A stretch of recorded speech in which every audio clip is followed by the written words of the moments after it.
listening to The Justin Herman Show, where every episode he has conversations with interesting people. Here is your host, Justin Herman.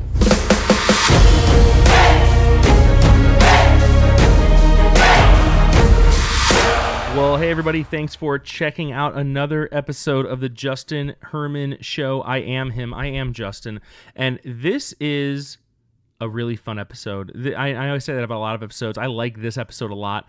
I got a chance to have a great conversation with the CEO, the founder of a great company called ChopFit. His name's Jon Spillman. Here's the deal. I have been on this pursuit of getting healthy. I've talked about it before on my other podcast, Controlled Chaos Podcast, which is a junior high ministry podcast for youth workers. And basically, here's the deal. Here's the stitch. Okay, July 4th, I wake up on it. You know, if you've heard the story, then maybe hit fast forward a couple times, and it'll skip this bit. July 4th, I wake up.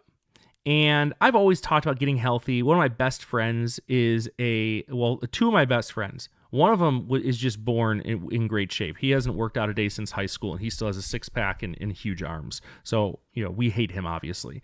And then my other buddy, honestly, he's one of my best friends. Here in California, he's a worship leader. His name's Colby. He's wonderful. I'm going to get him on the podcast sometime. And he is an Ironman. He started running and doing the bike and swimming, and he went into the Ironman. He completed the Ironman, so I'm friends with Ironman. It's very incredible stuff. And everybody, my wife, people have told me throughout time, dude, you need to get healthy. A guy named Larry Acosta. Most people don't know who he is, but he's a youth ministry guy. Done a lot in urban youth ministry.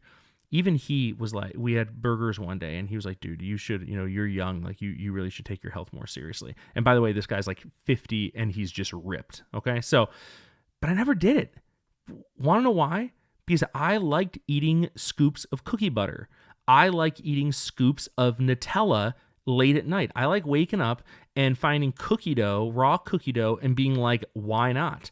And maybe even putting some whipped cream on it. I have a sweet tooth. That's just what the deal. And some of that might gross you out, and some of you might be like, man, a couple of scoops of Nutella, that sounds really good. What's this cookie butter? It's Trader Joe's. Go check them out. But I would never exercise. I would eat like an animal, and I never thought twice about it. People would give me crap for it all the time. I never thought twice about it. Then July 4th happened. July 4th, 2020. So we've been on lockdown for a couple months. July 4th, 2020. By the way, I used my lockdown time to probably gain another 10 pounds. I weighed 240. Okay, 240. I'm 5'9". Okay, I have a friend who's in the military. He's in the Navy. And he said that the right weight for a 5'9" person, 5'9.5" person is 184, which is a great weight for someone who's 5'9.5". I was 240. Okay, so I was a lot more than 184. I wake up July 4th weighing 240, and it's like the movie Inception happened. I don't know if anyone's ever seen the movie Inception, but you should check that out. I woke up and I had only one thought in my head. I got up, this thought hit me. I walked in my bathroom, looked in the mirror, and this is the thought. If I don't get healthy, I'm not going to live long enough to see my kids have kids. Simple as that. If I don't get healthy, I'm not going to live long enough to see my kids have kids. And that was the moment I decided that I'm going to get healthy. And healthy as defined by I'm going to get to like 184. I'm going to lose weight and I'm going to get healthy. And so I remember I went downstairs. I told my wife, I was like, hey, I'm going to go for a run. She's like, what? Go for a run? I'm like, yeah, I'm going to go for a run. And so I started running. And that first time I ran, I took multiple stops and I ran 0.73 miles, and I thought I was going to die. I literally came in and like collapsed like under the hose, like nozzle. I just turned the hose water on and just rained over me. And then I went upstairs and like literally like collapsed in the shower and taking a cold shower. I was dying. I thought I was going to die. I hate sweat. I hate running. I hate all of those things. Okay. I hate all of those things. And, here's basically the deal. I decided I was going to stick to it because I had a very driven why behind why I was going to do it. I need to get healthy for my kids. So that's what I started doing. So I started running every day. I started walking every day. I joined a gym, started lifting. I started doing all, and I'm now today, which is what day is it today? The 15th of September.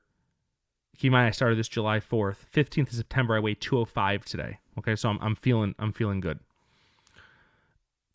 So I started like looking for different like tools and different things to make, my health journey, my fitness journey better. And I bought some stuff. Then I won a thing at my gym. Like I was a new member. I got entered in this new member thing. I won like a bunch of cool stuff. But then I came across an Instagram, okay, called ChopFit. This just looked super cool. This tool. It looks like a little axe. It looks awesome. And I knew immediately I wanted it. And so, I ended up getting 2 of them, and I got to sit down. It's just an incredible fitness tool. They have an incredible app that goes with it, and I've just been addicted to this tool now. I take them walking with me. I have in my office. I'll do some ChopFit stuff to just stay loose. I sat down with the founder, the CEO, this guy Jon. He is the real freaking deal. He is smart. He knows business. He had to really pivot. This business is young. This is a young business. They started like January 2020. Hashtag COVID, ruined everything. They had to quickly pivot their business model, and they did it. They got me as a customer, so obviously they did it successfully. And they've just been growing. They have some new stuff coming out. Stuff he told me off mic, some of the new stuff that's coming. I cannot repeat it, but I know. And it's freaking awesome. It's awesome. This is a tool that you could carry with you when you go to the gym. It's a tool. You can keep this in your car and do workouts at the beach. That's what I do sometimes.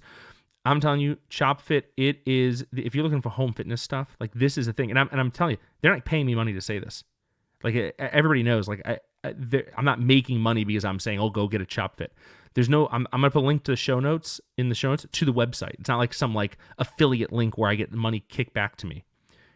I just really believe in this tool. I really believe in this fitness tool. I think it's an incredible tool. So I spent like an hour with him talking, and he just gave me some background, and he's just a really interesting guy. It's a really interesting conversation. We're definitely going to have him on again because I'm telling you, fitness is on people's minds right now, and it's great. So I'm not going to waste any more time. Let's jump into my conversation with Jon Spillman, the founder, the CEO of ChopFit.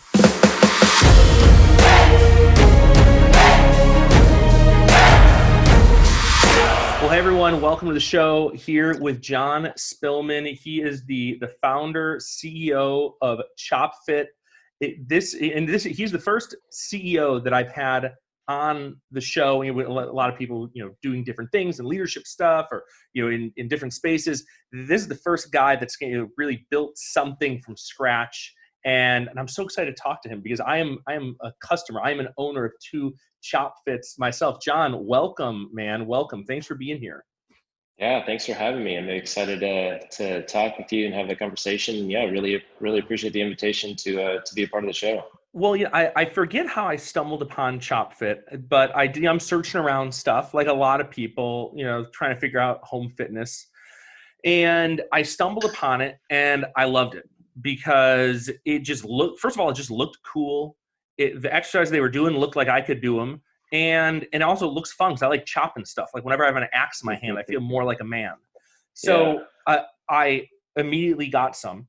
And then we reached out to see if we could get you on because once I think I had them for like a day or 2 and I just fell in love with it.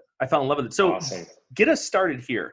Where did you come from where you got this idea? Like, did you grow up in the fitness world? Did you grow up doing like a bunch of athletic stuff and this just kind of hit you? Like, what's your background before we get into the ChopFit itself?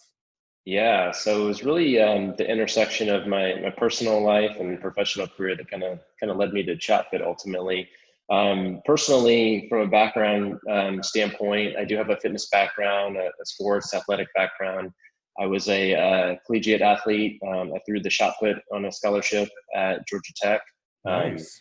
So of course, growing up, participated in a number of different sports, but ultimately the shot put won out to take me to the next level. And so competed all 4 years there, had a good career. Of course, everything that was involved with that type of sport in terms of, training was part of my, daily regimen, a lot of Olympic lifting, a lot of strength training, and so forth. And post-college, my exercise fitness world, changed up a little bit. I didn't need to pack on a lot of strength or pounds. And so I kind of, changed up to be more cardio, more kind of circuit-based training focused, and tried to lean up a little bit, personally. And that, was just something that had maintained a good part of my life, from a standpoint of, a big part of interests of things I like to get involved in, but also, something that I knew would be professionally, important to me ultimately at the end of the day. So kind of fast forward a little bit, that was on the personal side. On the professional side, I've been involved in a number of technology and software startups. And that's been the bulk of my career. And going into, my last company, I was making a transition out and knew I wanted to start something new and different, and kind of venture out from the software space, and thought, hey, this is a good time to think through some ideas that and some potential opportunities that may be in the fitness, the health and wellness area. So that got me, percolating on some different things. And I was actually, in terms of kind of where this came from, I didn't, grow up in any respect in a place that I chopped wood a lot or anything. And in fact, before ChopFit, I could probably count the number of times I've actually chopped wood on one hand. But I was looking for some new workouts at the same time that I was thinking about my next venture on the professional front. And I came across some videos of Floyd Mayweather doing some pre-match workouts back when he was boxing in the day and not retired. Yeah. And he was doing these wood chopping workouts, just going out there and chopping. He was talking about how much of a great workout it was. And of course, wood chopping movements are nothing new in the gym. People have done it for a long time with med balls, cables, and dumbbells and different pieces of equipment. So it got me kind of thinking, is there a way to take the experience of actually chopping wood and make it more approachable to where you could do it in the gym or at home, somewhere where you didn't have to be outdoors and actually have a dangerous tool axe, in your hands. Sharpened axe. I could imagine my wife being like, hey babe, I'm going to start this new workout. I'm like, oh, great. Yeah, I got this axe. It's sharp. Get some wood. She'd look at me and be like, well, I'm going to have to find a new husband. You're going to kill yourself. So yeah, exactly. And, we do get customers that say, well, I can just go buy an axe at Home Depot and do the workouts. And, to each their own. I would not be wanting to swing around, very different before and after tool. Pictures. Very different before and after pictures with a real sharp axe if you don't know what you're doing. Exactly. So yeah, that was a long-winded way of saying, my fitness background and professional background lined up very well, and kind of a random, find for me while I was looking for a new workout, stumbling across wood chopping. And it was one thing, that led to the other, or one thing that led to another after that. That you started going on the path of creating what is the current product. And now, were there other versions of it? And obviously I'm jumping right into the design. And this is I'm curious, and I'm telling you, there's photos of this. If you're listening, you can go over to my Instagram. There's photos of it. There, you go, follow Instagram, ChopFit on Instagram. You can see photos of it. So if you've never seen a ChopFit, it's a very unique design. So go look at it if you haven't. And if you have seen it, then you know what I'm talking about. It's just very unique and different. Was that the first version of like prototype 1, like what we have today, or has there been changes along the way? Yeah, so it was definitely an iterative process in terms of, what you see now as the final product. I would say that from, if you went back and looked at kind of the original thought on what it may look like, it's not, incredibly different. I think it's, the devil's in the details on a lot of things, and of course the weight and the size and, some of the dynamics around the final design are different from the start. But we went through a lot of different ideas, a lot of different ways that we could, structure the tool to have a weighted component to it, but enough weight, but not too much weight.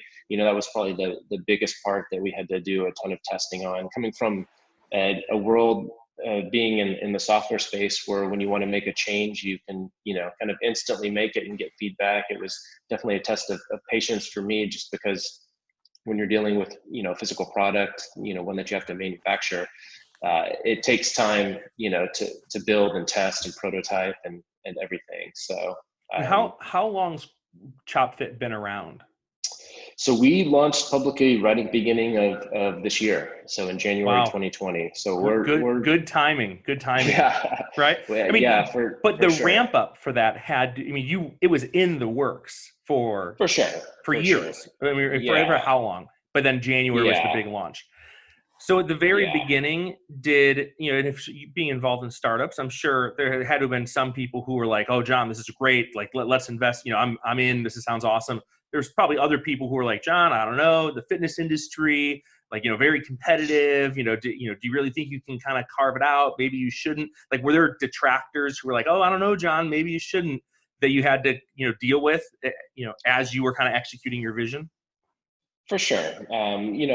Thankfully I had a lot of support and a lot of, interest in what I was doing. But yeah, it's the fitness market is huge, but the great part about it is you can always carve out your own niche, and there's always opportunity to create something that's a bit new and innovative and different, as people change up and like to try different things when it comes to fitness and exercises. So yeah, I think there are always going to be naysayers on any kind of venture opportunity, especially in a space that is as big as the fitness world. But yeah, I was pretty confident from the start that we could create something that was kind of new and different, and that was a bit reactionary, that would cause people to not just say, when they saw it, "Hey, that's just another, fitness product. That's just another version of a dumbbell or another, something that looks like everything else that's out there." And so I was, confident going into it that, we could make at least a visual splash to get some interest at the start. And I knew if we could do that and then start getting our product in the hands of customers, that they'd fall in love with it, which is been the case overall. Yeah. So you're getting ready for launch. At what point did you realize that this coronavirus deal was gonna have a big impact on society? Like, you're launching in January. I think January is just when something's happening in China. Like, I don't know what it is, but whatever. And then February, March, it's like when the big shoe really dropped. As you're going through that, how are you as a CEO, and you're looking at your team as you're launching? People are counting on this. I mean, this is a thing. How are you managing through all that? So it's a little bit of a leadership-y question, but I'm just curious. Like, that's a very unique spot to be in, launching something that you've been spending a lot of time on, and then the world shuts down. Yeah, well, at that stage when you're getting started, everything can get thrown out the window, every week as you try to figure out who your customer is and what the market looks like. We actually went into this year hoping to focus mainly on selling into gyms and fitness centers, and starting to get a lot of traction on that front, and having kind of a backseat to direct to consumer sales. So we were going to, play out more of a role of getting the product stocked into gyms and different fitness facilities and boutiques, and kind of build up a lot of our programming and group training. And so when everything did start to happen, in the month of March, I guess, when we really kind of just started to see the impact on the fitness industry, and everything started selling out, we knew that we kind of had to switch up our strategy for the year, and kind of shelf the targeted approach at gyms and fitness centers, and go, with a lot more force direct to consumer, to get our brand out there, to get people educated on the product and what we're doing. There was a director of development in some office who was just losing their mind. I mean, that's a huge shift to make quickly. Yeah. Well, for sure. And we, our product, while it looks awesome and like I said, it's visually appealing, and of course, it kind of catches people's eye. It does require a little bit of education right at the start on, well, what is that? What do I do with that? It's not just hey, I'm selling dumbbells under a different brand name. Yeah. So yeah, so we had to make some investments on the marketing front and ramp up our efforts there. Um, it was one of those things where obviously with the ramp up of interest in home gym equipment, obviously all the gyms were closing, so it's not like there was a lot of effort we could even put towards that front anyway. So it was Yeah. just kind of like a all hands on deck. Let's just switch up our strategy a little bit. And so yeah, and it's been great because it's helped us learn a lot about how people are using the product, and how we're packaging it and positioning it. And we've been able to still work through this time with a bunch of trainers and gym owners as well, that now we're starting to ramp up those efforts again as those facilities are starting to open back up, and more training is actually starting to take place again in group and one-on-one environments. Yeah. For me, and everyone's fitness story is different. Okay. Some people are just, my best friend, Tony, the guy's Yeah. same age as me. We're both 35. This guy's in the same shape he's been in since he was 18. Like, I don't think he barely ever works out. He's got muscles everywhere. I freaking hate this guy. He's Italian. It's like, I hate this guy. Best friend. Me, on the other hand, got done with high school, was doing good. And I got a job at Red Robin, bartending and free burgers every shift. And I took a big nosedive, and I've been on that nosedive really ever since, up until July 4th. The pandemic, I'm sitting at home, eating Oreos and just getting bigger. And the whole thing was a mess. And I woke up July 4th, and it's like, it hit me like a brick in the head that if I don't get healthy, I'm not going to live long enough to see my kids have kids. Yeah. Like, I don't know what it was. I've never really thought that before, but I woke up July 4th, and it hit me that I had to do something different. And I weighed 240 at the time, and I went to my wife, which isn't a gigantic number for some people, but for me, at 5'9", it was huge. And I went to my wife. I was like, "Hey, listen, I'm going to start running." And she's like, "Okay, have a blast running."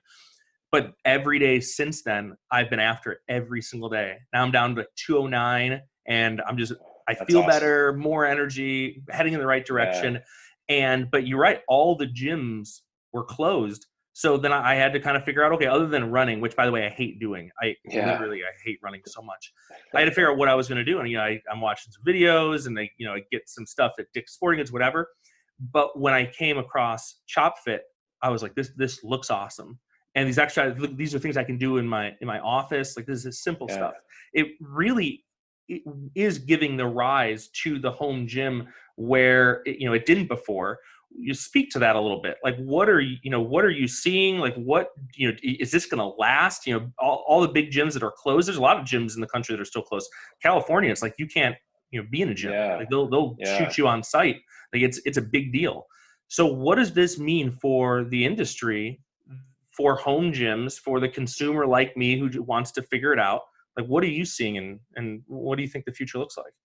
Yeah. So, I mean, the pandemic has accelerated a lot of, industry trends across the board, not just in the fitness space, but I think what we're seeing is there was momentum being gained by Peloton and the Pelotons of the world to bring the fitness experience and the gym experience into your home. So that's nothing new, but I think the idea of the big box gym is something that is was on a bit of a decline, and I think we've seen that.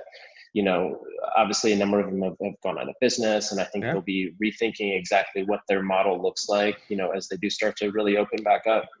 But the flexibility of, working out in your home, I think is great, especially when there's an interactive component, that it's not just you picking up some weights and trying to figure out what you want to do, on any given day. So I think obviously technology has helped out a lot in accelerating that, but I think what we're going to see is a little bit of a combination of a smaller studio model blended with the home gym experience. So there is value to working out and exercising in a group environment for sure. But, you know, when you're having to follow the schedule of when a class might be and having to get in your car and go drive somewhere and go to that class and then come back, you know, there's a lot of time that gets wasted in between there. So, I think what we're going to see is this blend of, you know, 3, 4, 5 days a week. When people are working out, they're going to do it at home on their own time when they want to, on demand. But they're still going to be brands that have a good presence to, have a studio experience where people can go 1 or 2 days a week and still have that, kind of in-person motivating environment. I'd be shocked if the Pelotons of the world don't start opening up, SoulCycle like studios that they're not relying on for all of their business, but that people can come in for a class or 2 a week to kind of complement their, at-home workouts. And so I think we're going to start to see more of that, kind of the smaller studio build out versus your huge big box gym at the end of the day. But it'll be interesting. It'll be interesting to see. Home fitness is not going anywhere. I think there'll be this nice blend as we move away, and back into normality at some point. Yeah. You mentioned the M word, which is a difficult word for some people. It's the word motivation. Some people, and I was one of those people, by the way. I mean, I remember, again, my own personal story. Years ago, I was like, okay, I'm going to do something different. I'm going to join a gym. I joined an LA Fitness by where I lived in California. It was really close to my house. I still drove there and everything. And I went, I had a personal trainer. So I spent the money, got a personal trainer. His name was Chris or something. He was great. And he kicked my butt. I remember my very first time doing personal training. It was a group class. It was him and a couple other people, and we're doing burpees. And I think I made it to like number 15 before I started throwing up in the trash can because I had a huge breakfast because I know nothing about fitness. And one of the women in the class, they were rubbing my back. They said, "It's okay. It's okay. Working out maybe just isn't for everybody." And that was this woman had to have been 65 years old, by the way. Okay. So this is the most humiliating moment of my life. Right there. Exactly. This is just so humiliating. But I started going, right. And then I started going and like, oh, you know what? I'm just going to go sit in the hot tub for a while. And then I just stopped going because for me, just motivation, it just wasn't there.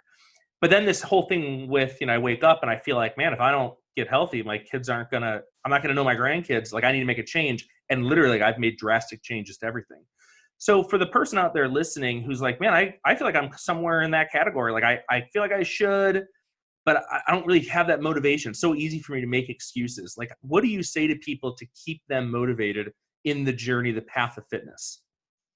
Yeah, well, I think you've hit the nail on the head that you got to have to find something in your own life that, intrinsically motivates you. I know you mentioned your kids at the end of the day. And I think that's, really hard to instill. And not just my kids, to be honest. My kids are animals. My grandkids, though. My grandkids will be angels. And the next generation. Yeah, I know what you mean. I already know this generation's lost. I really screwed this one up. The next one will be, that's the gold. The gold's there. Yeah, when it gets made right. No, exactly. Yeah, I think everybody has to find something internally that motivates them. And it can be family, it can be, friends, it could be, different things. Hopefully everybody's motivated just to live a healthy lifestyle and hang around on this planet. But I think from an exercise and fitness standpoint and like what you're actually doing to get you motivated, I think it's important that you mix things up and you change things up. Things can get mundane if you just go out and you run 5 miles every day. There are people that do that, but I think those are few and far between individuals that don't need to have some kind of change in variety to really just stay motivated by having something different to look forward to. So when it comes to like what you're actually doing to keep you motivated, I think it's important that you do different things and that you kind of keep your workouts fresh. So, and it's a lot of how we position our product. It's not the one thing you're going to get and all you're going to do is ChopFit. We do have customers that do ChopFit every day, ChopFit workouts every day, and some that do multiple workouts in a day. But, I think it's important that you find a couple different things that you can switch up your routine and mix a few things in on any given week. And maybe you do certain workouts for a month or 2 months at a time, and then you kind of shelf it for a little bit and then bring it back. So um, something that's fresh and new and even fun as well, I think is a big part of motivation. That's not just, I'm going to pick up these dumbbells and just do a little bit of a motion, with them, Yeah. versus, hey, I'm going to, do something that's maybe a little bit more interactive and different than I've done in the past, like swinging around an axe or hammer like looking device. But Yeah. so you gotta mix, or you have to really figure out how to meld that intrinsic motivation that's only going to come from you, and as well as those external factors in terms of changing things up and finding a variety of different things. I mentioned when I was coming upon the ChopFit idea for the product and the program originally, that I was looking myself to kind of mix things up because I was getting kind of tired of the current routine that I was in. So you never know what you're going to stumble upon for motivation for any part of life. Yeah. The when it comes to the product, the workout itself, what would you say, where did the app come into the whole equation? Because obviously you have the hardware and the design is great and it looks great and it is fun. When did the app, which I think is incredible, now hearing you have a background in the digital, obviously makes a lot of sense now. But when did the app and that user interface become a component of the system? Yeah, that's a great question. It was something that we wanted to be a part of the program all along. Something that was easy to follow, simple, but worked really well and looked great. That you could fit in your pocket and obviously take anywhere. A big, component value proposition of our product is that you could, do it in your home, or you can throw it in a bag and you can do it in a park or take it anywhere you want to. And so I think when you're trying to position a product like that from a design standpoint, you also have to have, something you can take with you. A lot of, when you go and you look a lot of fitness products today, they have exercises that you can get off their website or off of YouTube. A lot of them still come with like printout posters that you can put up, which I guess is fine if you're, just staying at home, but, you can't really, at least it's not optimal to go put that in a bag and then go out to a park and try to lay that poster out and try to follow it. So we wanted to have something that had a great digital experience to it, but still be down in what I like to call the TRX price point, which is kind of that, sub $200 price point. That's really quality, good fitness equipment, but it's not a connected device. You have Peloton, Mirror, Tonal, those connected home fitness gyms that cost quite a bit, but they have an amazing digital experience, and that's part of why they cost so much, in addition to the equipment they provide. But when you go down to the part of the market where we're operating at, you don't see a lot of good products matched with good apps and a good digital experience. So that was a big thing that we wanted to make sure we hit the nail on the head with. Yeah.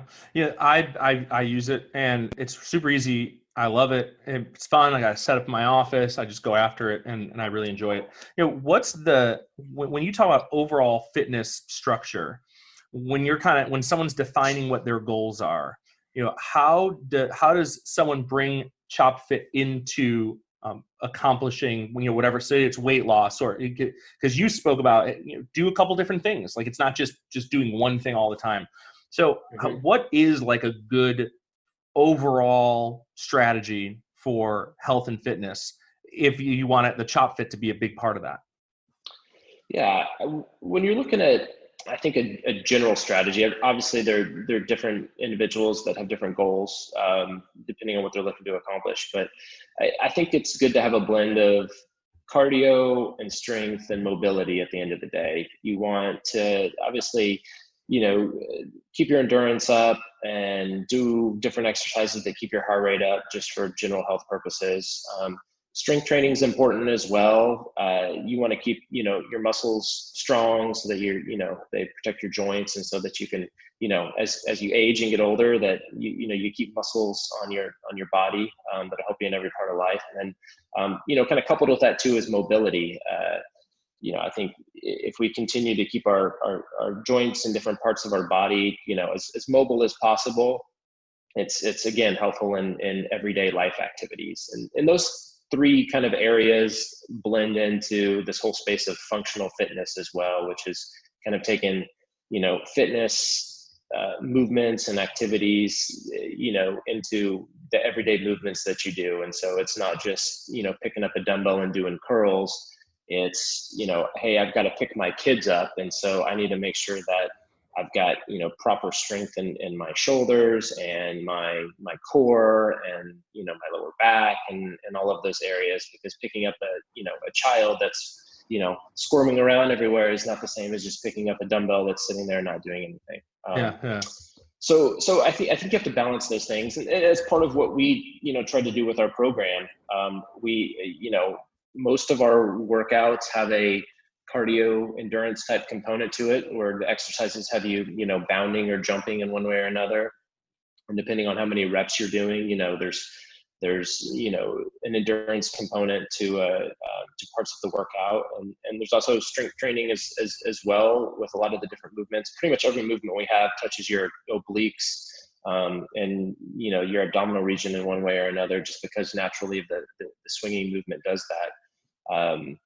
And then on the mobility standpoint, we've actually been doing a lot of stuff recently in the physical therapy, rehab, kind of injury prevention world. And so it's a space we're really excited about. That I think there's a lot of great stuff that our tool can be used for, just given the weight distribution of it and kind of the ease of grabbing it, in a number of different positions and moving around with it. So yeah.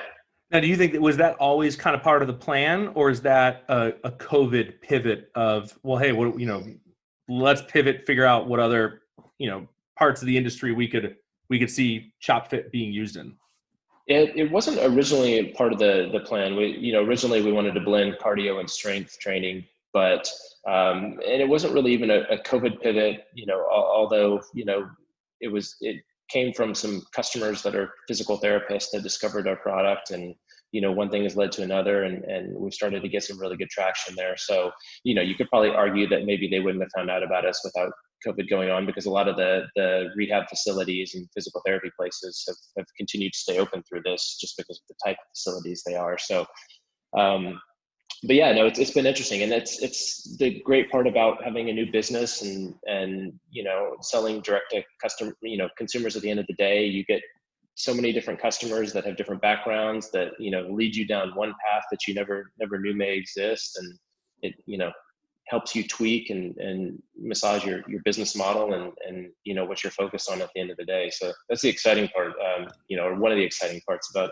having a newer business is finding out where those wormholes kind of take you with different customers. Yeah. But what is the life and the schedule? Take a little bit behind the curtain. I'm curious. What's the life and the schedule of an entrepreneur like you? Like, are you like the get up at 4 a.m. and you're awake till 2 a.m. just doing work the entire time, like mad scientist in your office? Like, what's the routine and the life of an entrepreneur? Yeah, I wish I was, getting up at 5 a.m. to go work out and, been able to get into work for the rest of the day. But I've got a couple of young kids myself. So as they throw any kind of regularity on schedules out the window. Yeah. And it's hard to, be consistent on some of those things. And I am up at 4 a.m. at times, but it's not at my own will. It's because of the little one in my house. But things obviously, like during this time period where we're all kind of at home, have been a little bit different, I'm sure, than what normal life may be. But it's getting up in the morning and spending a little bit of time with the family before my wife and I head off to work or go to a place where we can work that's by our home. It's time with family in the morning, then working, trying to get a workout in sometime in the middle of the day, which seems to be the easiest for me right now, just given it's hard to get out and about in the morning with the kids. And then at the end of the day, it's going and having a couple hours with the kids, with dinner and bath and bedtime, and then getting back on to work again until usually 12 a.m., 1 a.m., and then getting some sleep and doing it all over. I think getting more sleep is the one thing that I wish I was doing a little bit more of right now. But Don't we all? it's one of those things where, you have to balance when you have a family, trying to spend as much time with them as possible. But when you've got a new company, there's obviously a lot of work you have to do. So my life's, there's no craziness about my schedule, no, Tim Ferriss kind of crazy routine, but it's work and workout and kids. So when you launched in January, did you kind of have an idea of, all right, we kind of laid the foundation, we know we're going to have, a bunch of sales coming in, or we have athletes who are ready to post about it? Or when you launched, was it like, all right, well, let's see how this goes and if it takes off? And like, how long before you got your very first like purchase, not from someone that you knew, like mom or dad, who my mom or dad would definitely buy something if I was selling it, but like the person you didn't know, they just saw it online or something and they purchased it. Like, what was that whole very beginning like? Yeah. I think we turned the lights on for purchases on the website, and I think everybody that probably does that, especially for, the first time, just thinks that, okay, well, someone's going to find the website and make a purchase. And, I've got it up there. It's live. It's available. Somebody's going to find it on the internet. But there's a lot more that goes into getting your product in front of people, and especially with a new site.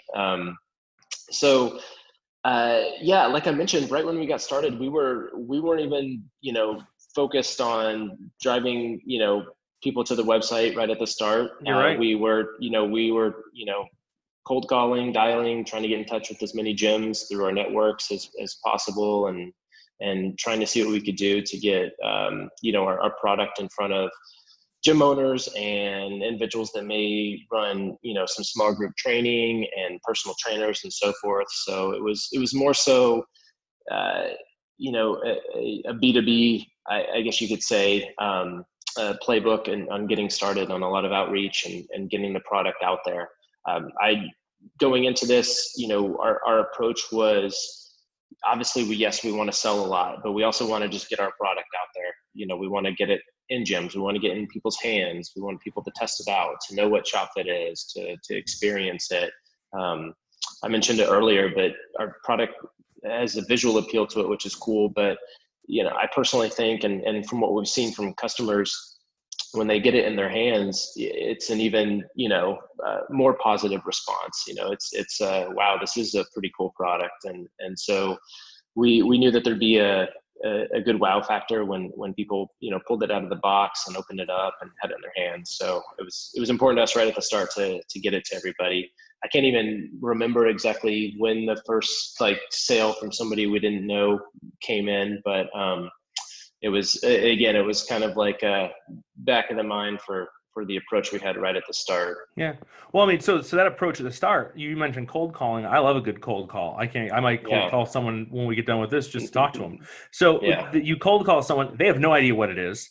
Either they've looked at the website beforehand or they haven't, but you have someone on the phone explaining like, all right, this ChopFit, it kind of looks like a hammer, kind of looks like an axe. It's weighted, it's red, and it's awesome.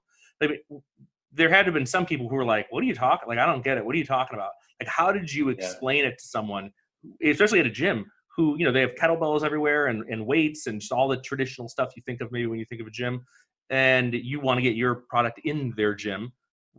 How do you explain it to someone who's never seen it, never experienced it? Yeah. I mean, cold calling these days has a lot of different varieties. We spend a lot of time on, Instagram, finding, different trainers and gyms where we could kind of get a little bit of an idea of the types of equipment and maybe classes they offered. So, it was a bit of a targeted approach with hopefully finding individuals that were familiar with the kind of the broader space of functional fitness. So they've maybe worked with maces or clubs or, kettlebells before. And so they've got a familiarity with, swinging something around as part of a workout. So that was kind of, at the tip of our spear. We wanted to approach individuals that understood a little bit down the vein of what we were trying to do with a product that's got a weight at one end and a handle. And so I think that was obviously helpful. So, we took the knowing that, somebody might at least have an understanding a little bit about what to do if we explain, hey, this is kind of like a mace, kind of like a club, but the weight differential is a little bit different. We made it more approachable, so it's not going to bang up your floor. You can throw it in a bag. It's something that would lend a little bit better to group training, because of the size of it, and because it's not just a piece of steel that's exposed. So I would say we got less confusion than I would have thought, especially when you show people a couple of the movements and you point people to your website, or to our website, which we obviously had a lot of kind of demo of the exercises and workouts there. I think if we didn't have the website to point people to, or something visually to show them, I think it would have been a little bit like more of a learning curve for them to understand what we were really talking about. But, these days, people, having something to point people to that already have a little bit of an understanding in this kind of functional space made it a little bit easier to do so. All right. And so for you obviously then you make a shift where you're trying selling direct to people. Do you think there's been a little bit of a learning curve with that for you and your team? Like, what are some of the unexpected things that have maybe popped up as you made that pivot? Yeah. So when we, made that pivot, or, decided to put more focus on the consumer front, we started going down a lot of the traditional paths of marketing to get our product out there, working a lot with Facebook and Instagram and Google. So, just getting comments and feedback on different advertising content is helpful to understand what people are, concerned about, or don't understand, or want more information on. One of the things that we knew was a learning curve going into it, and that we'd have to figure out, is the weight of the product. So it only weighs, when you put it on a scale, our chopper only weighs 4 pounds. And I think the initial reaction with a lot of people is 4 pounds is nothing. That's, why would I buy something that's 4 pounds? It's going to be way too light for me to use. And so it weighs 4 pounds, but it doesn't feel like 4 pounds. And that's because of the weight distribution of the device, and how the weight is kind of built throughout the head, and the center of mass is not directly over the handle, and it's far removed from where you may hold it. So trying to figure out how to explain that quickly, visually, was something we learned a lot about early on. One of the more interesting things too is, so we were selling them, as single units to start. You could go on our website, and if you wanted to buy more than one, you had that option. But we quickly found that people who had bought 2 of them were using 2 of them together, and were starting to use 2 of them together in a lot of different exercise movements. And so we didn't go to market thinking that we'd have a whole set of exercises and workouts that use 2 choppers at the same time. We thought 2 packs, or we thought multiple units would be purchased more for small group training or for personal training. And so that was something that was great. And we kind of quickly tweaked our website to start selling 2 packs and positioning 2 packs. And we started building out more content. And so now it's actually, a really big part of our business. And we have been continuing to have increased growth on people buying 2 at a time. And that's what I did. Works great for me. Yeah. There's a whole bunch of great stuff you can do with 2 at a time. And obviously you use 1 if you want to, even if you own 2, and you can go work out with a friend if you want. So, or something like that. So yeah, that was a big thing that, our customer base taught us and helped us out with. That's so great. It feels like, the customer engagement, the people getting, I've looked at your website, obviously before I bought, reviews from people, photos of them, like these don't look like paid actors to me. How important is that involvement? Not just from a business standpoint, any business being involved with their customers, but obviously specifically for ChopFit, like how important is that relationship and engagement with customers, that culture? Yeah, it's really important. I think people want to identify with somebody who looks like them, or looks like a real person using the product, versus an athlete, or somebody that was obviously part of marketing materials, or our team at the end of the day. I think you have to have a healthy blend of, you want people that know what they're doing to demonstrate the product, and maybe people that have that, background of being an athlete or a trainer or in the fitness space using the product. But then you also want your everyday person, using it, or to show the everyday person using it, because that's what people identify with at the end of the day. If I'm not an athlete and I want to go in and buy, a piece of workout equipment, that's great that this professional football player is using it, but I'm not a professional football player. I want to know that, somebody like me has tried the product and has had, good experience with it. And I think that's the hardest thing as a new brand, is trying to build up that content, that, that review base, the, customer interaction, albeit on our website, but also, on different social channels. And it takes a long time. It's something we're obviously still building and growing, and I don't think you ever stop as a brand doing that. No. What's the future look like for ChopFit? Obviously everyone's still in the midst of things being shut down. What do you see as CEO? Where are you guys going in the next year, 2 years? What's your hopes? Yeah, so we went to market with a single product. And, obviously we talked a little bit about the app already. Mm-hmm. So we've got kind of a dual path focus in terms of, our product and what we provide at the end of the day. We're going to be building out more products. In fact, coming very soon, we'll have an announcement on a new product that we'll have available. And so we're excited to expand beyond the one SKU that we have right now. And then we'll be looking to build out some different accessories and different things that, you could use along with your chopper at the end of the day too. So we've got a bunch of good stuff in the works that will probably be out either by the end of this year or the very beginning of next year. So, there's the whole physical product development front, which we've got a lot in the works, and hopefully a lot more to come within the next year or two. And then on the digital side, we have a lot more that we want to build out. We'll see what gets prioritized at the end of the day. We're still debating that, but everything from actual live training with trainers to more interactive challenges, leaderboards, different things that can continue to keep individuals and customers motivated, and using the product is what we're going to be focusing on as much as we can. So it'll be a little bit of both, trying to make sure that we provide a good digital experience, but also keep our product base fresh and new. And it's a big world out there too. So we've only hit the tip of the iceberg on the number of people that have our product in front of them. So there's still a lot of growth to go with our core product as well. Yeah. I love the app. I talked about the workouts are great.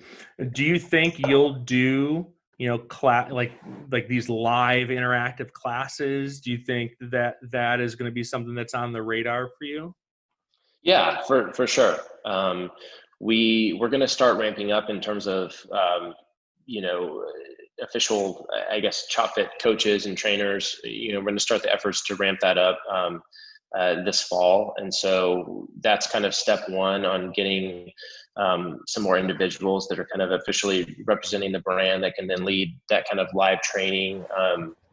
We're going to obviously focus a lot on that digital experience, but as it becomes, safer and it makes more sense as well, we'll probably also focus in some different markets around the country on doing some actual ChopFit group training outdoors, as we can do that as well, just as another avenue to get the brand and the product in front of individuals. So again, it goes back to what I was talking about on maybe on a Saturday you want to go do a group workout out in the park with that's a ChopFit workout, and then the rest of the week you can do workouts in your garage or your backyard or your office, and keep that nice balanced blend. Yeah, I love that. I love that, man. I think your company is so great. I think what you're doing is really appreciate the support. Really interesting. Honestly, there's very few. Maybe I should talk to more people. Maybe there's people out there just like you, but it just seems like this is something that is different and unique and geared for people like me, but also like the athlete. Because I'm not a professional football player. I mean, I'd never try out for a team. Maybe I could make it. Who knows? But chances are I wouldn't make it. I'm just a normal guy with kids and just like you. And it works for me, and I absolutely love it. Here's some of the last things. As you look to, it's not just the United States. You guys sell all over the world. Where's the most shocking place that has bought one that you're like, I can't believe we got an order from there? I think Guam, maybe, which is interesting. And also, one thing I didn't realize is that the U.S. Postal Service delivers to Guam like they would to Hawaii or Alaska, which that's nice. Which made shipping much more affordable for this particular customer. And it was actually a customer that was I think it was an ex-military, somebody who had been in the armed forces. But yeah, so that was an interesting one. But yeah, we haven't had a lot of particular focus in different parts of the world in terms of distribution, but we have had a lot of really good interest, a lot in Europe, actually, a lot in the UK. And we had some interest and some press actually in Australia earlier this year as well, nice. which is interesting. But yeah, it's funny how the world today, you can get picked up kind of anywhere. So it'll be fun to see how we expand beyond the US in a more structured manner in the future. I feel like military would love this, and firefighters. I feel like firefighters and military would be all over this, especially firefighters, because they're chopping stuff all the time. I don't know. Yeah, I feel like they would dig it. They would totally dig it. We've had a number of individual firefighters that have purchased the product. We've talked to some fire departments. I think we're in a weird time too with public service in terms of budgets and anything that may be able to use for workout equipment. So I think it's something we'll definitely circle back to. But we've had a lot of people talk to us about fire departments using it for the gyms they have at the firehouses.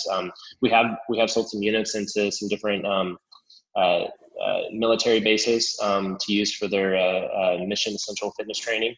So I think there's some cool stuff there, in the future as well. And of course we get tons of, active military or vets that purchase the product on their own. But you're right. There's some cool stuff there, I think, in the future. Has anyone ever tried to take one on their carry-on luggage on a plane? We've had one individual that did, and the only feedback we got is that they had to put it in their check-on bag. And we talked to TSA, and we, going into this, wanted to have some guidance for our customers on what to expect. And because I would totally take this in my luggage, and you could do the workout in your hotel room if you're traveling with it. I love it.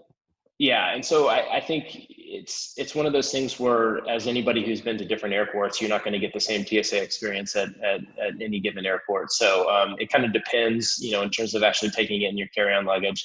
We were told by TSA that it would probably get treated like a baseball bat, which is a safe, piece of equipment to travel with, but it may be excluded from a carry-on piece of luggage. So you might have to check it at the end of the day. So I say all that because, you might be able to carry it on. You might have to check it. I don't want to, lead anybody to a a route where they think they can just show up and take it right on the plane in case the particular airport they're at isn't fond of that. So I gotta test it out next time I'm flying. I gotta test it out. I just want. I gotta do it. Let me know. Let me know what happens for sure. I'd love to get some more data points there. Obviously, what people can go to the website, but if people are looking for options, they can go to the website. They can check out the Instagram, of course.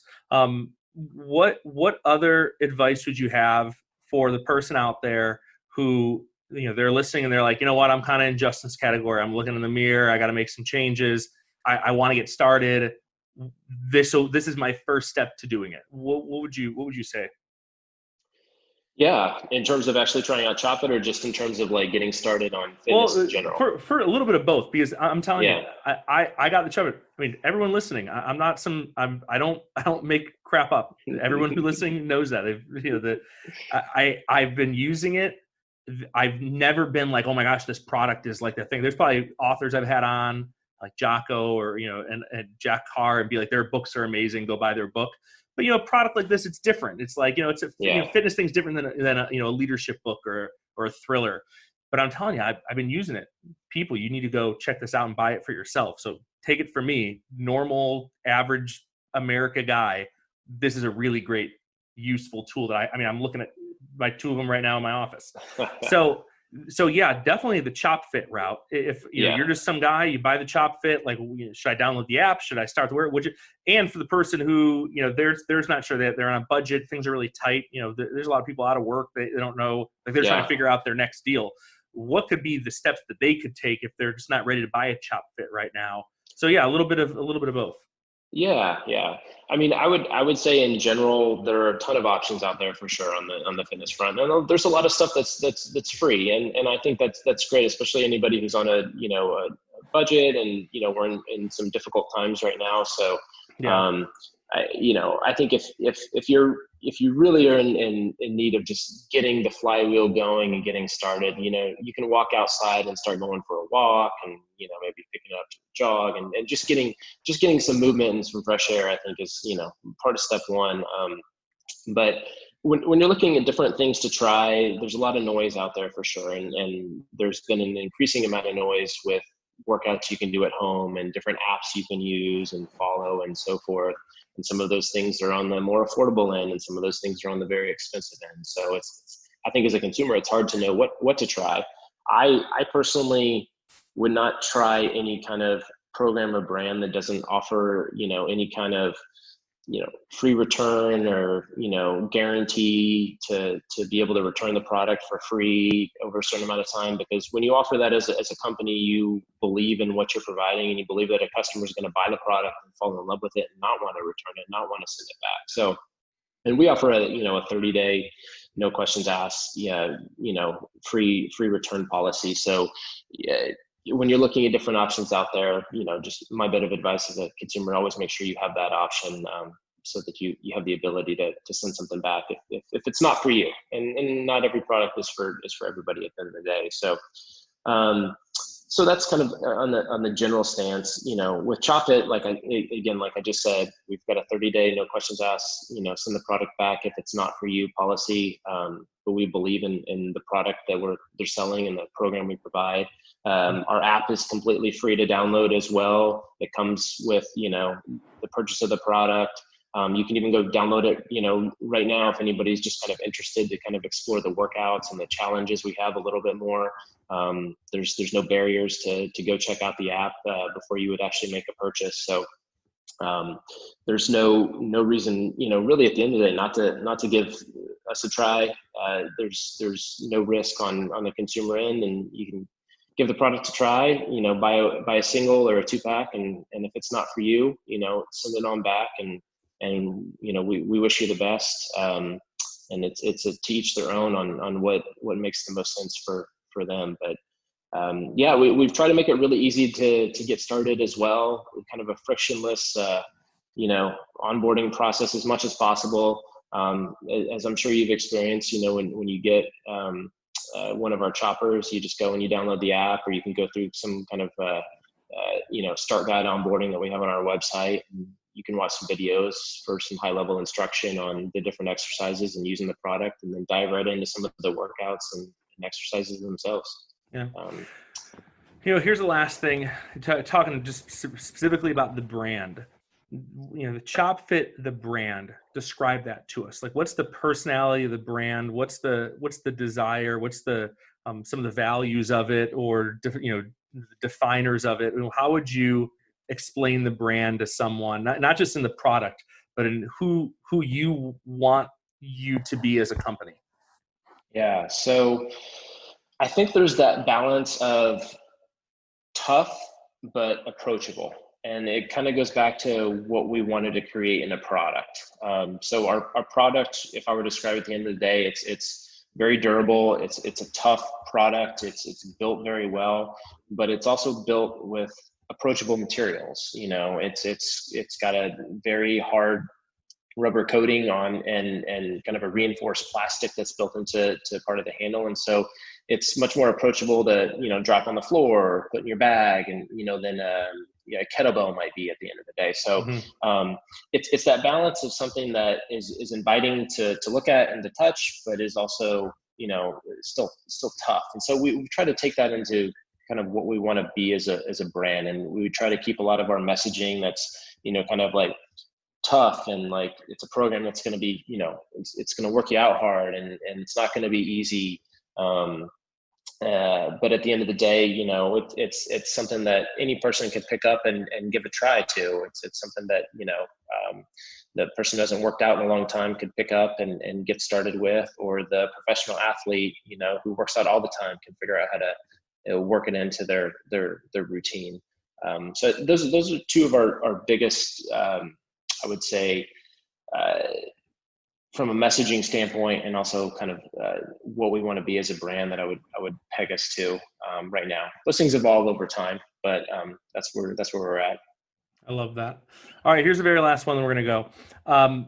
The store, everyone can go ChopFit.com. The links will be in the show notes. Click shop. Obviously, the chopper's right there. Here's my bit of criticism. Can't find the ChopFit t-shirt anywhere for someone who likes to wear t-shirts. I'm just not ready to go shirtless yet. I know some people are. I'm not yet. I'll be there soon. There's no ChopFit t-shirts on the website. This is a travesty. Something needs to be done. I have the CEO on the call right now. What can we do to get t-shirts on the website so people can order them?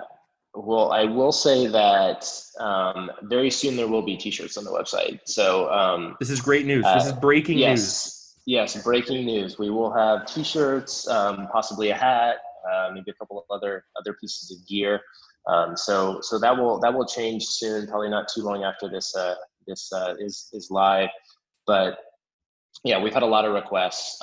We do have some marketing merchandise that we've had on hand that we've been able to send out here and there to customers. But we're excited to get it on our actual website now, that we can have it available to everybody. I love it. Man, it's been so great talking to you. If you asked me to quit my job and move to Texas, I probably wouldn't move to Texas, but I would quit my job and come work for you. Because I'm telling you, and again, everyone listening knows I'm not the guy who's like, oh my gosh, this product, like I'm not the pitch man, but I really think this works. It's been working for me. I've been happy. I've been feeling it. And I think a lot of people out there are just going to get this in their hands. They're going to fall in love with it. And if you're listening, check out the site, chopfit.com. Links are in the show notes. Jon, again, thanks for making time for us today, man. Great success to you. Great success to you and your company. Thank you so much. This has been great. I really appreciate the invitation again, and thanks so much for the kind words on the product and the program. It means a lot, and for a growing business, a new business, just to kind of have that feedback and to hear about your experience, as well as what we've heard from other customers. It's just it's pretty awesome at the end of the day. So thanks a ton for that, and please, as you continue to dive in and use the product more, would love any more feedback you have as we look to build out more exercises and workouts and so forth. I love it, dude. Have a really killer day. Thanks for being on the show. Everyone, check out chopfit.com in the show notes. Check them out on Instagram. Jon, you're a great dude.